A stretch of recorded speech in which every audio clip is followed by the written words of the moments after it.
How's it going, guys? My name is Dimitri. I am the owner of Iris Paramotor. I am the designer of the Iris Infinity Paramotor. I want to tell you a little bit about my machine today.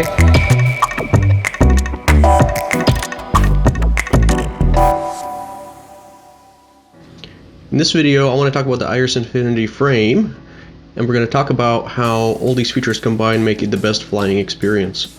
So we're going to cover why our weight shift is the best. We're going to talk about the stability and comfort in flight and on the ground. I'm going to show you how our back protection works, and we're going to talk about all the torque compensation methods that we have implemented. And we'll finish it up by going over some product updates, and I'm going to show off a new paramotor that has some new features.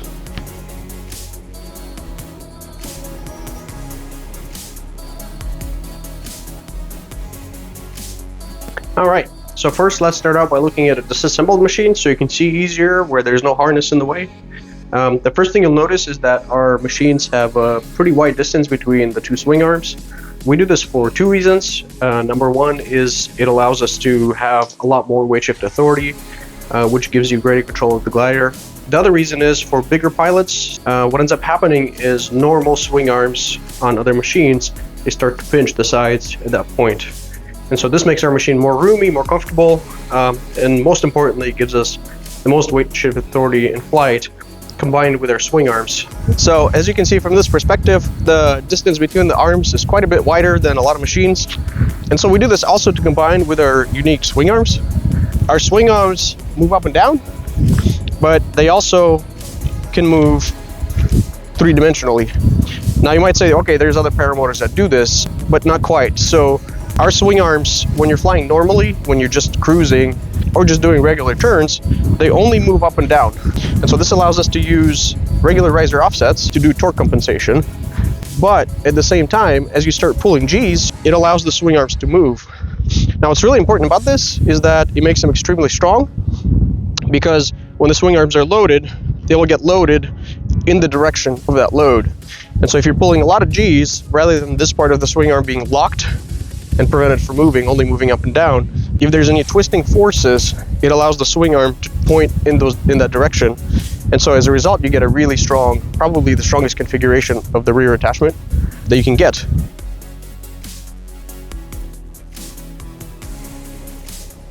You're going to notice that the bottom of the machine is wider than it is up on top. The reason we do this is because the machine is more stable when it's standing on the ground by itself. It's not trying to fall over in any of the directions, and it has a bigger footprint at the bottom. It also allows us to run different kinds of fuel tanks. The other reason is that when we attach the harness on the bottom mounting points, we can actually anchor it to one side or the other, which is a great method for torque compensation, because when the propeller spins, it creates an opposing force, so the whole frame turns in the opposing direction of the propeller. And so by actually anchoring the harness in the opposing direction, we end up countering that twisting motion. Alright, so as you can see from this angle, the whole machine has a few degrees of recline. This whole frame actually has compound angles in every direction, so it was very difficult to design. It's very difficult to manufacture as a result, but it comes with a lot of benefits, so we do it for a reason. So one of the reasons you have a reclined back position is that it makes the hang angle optimal in flight. If you had a machine that was completely vertical and you were trying to hang as vertical as possible in flight, if you were to add thrust, it would try to buck you out of the seat. And so as a result, there's a lot more leniency in the hang point adjustment for different kinds of pilots. The other thing that makes this machine nice is our swing arms are a little bit longer than others. And so the relationship between the pilot's weight and the legs is different compared to other machines. And so even lighter pilots can adjust the hang point where they hang properly, even with a bigger engine. And it just makes it more comfortable. One other thing you'll notice is that the frame's back is actually curved. I don't know if any other paramotor manufacturer that does this. Usually harnesses have a foam padding that's in the back for comfort. And this allows it to kind of sit inside of the frame. And so you can get all the straps really, really tight. And so the harness doesn't move on the frame. The frame is nice and tight on your back. And so when you walk around on the ground or when you're launching or flying, there's no sloppiness of any kind. It's just you have a direct connection to the frame and you're comfortably sitting in it, tucked in, and in full control of your glider.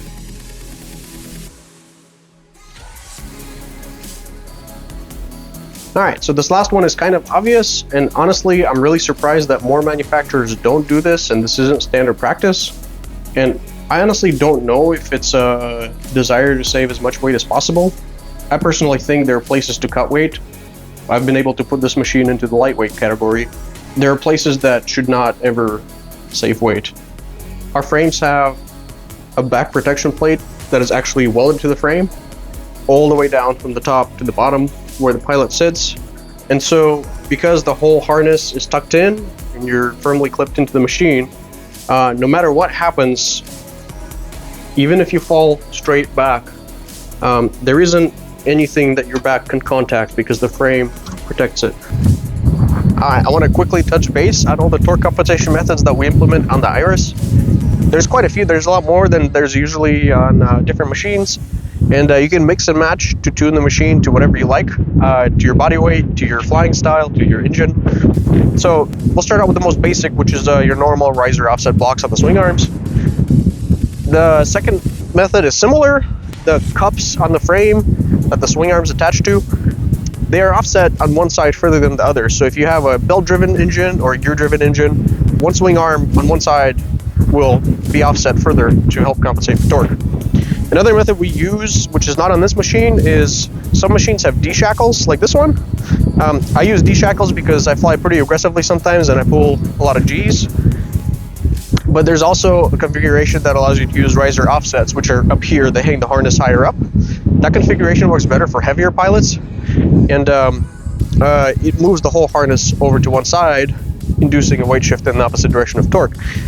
And what's cool is you can mix and match the riser offsets with the shackles, so you can, for really powerful engines like something like a Skyboxer 220, you can raise one side of the harness up here and the other one sits lower down, and so it creates a lot of torque compensation because it creates a really drastic weight shift in the front of the harness. And lastly, like I mentioned before, the frame is an A shape, and so we can move the lower part of the harness left and right on the frame itself, creating a weight shift. And what's good about that particular configuration is that when the propeller creates a twisting force, the whole frame rotates to one side, and moving the pilot in the opposite direction at the bottom of the frame creates a completely opposite effect to that. So it's a really useful way to compensate for torque.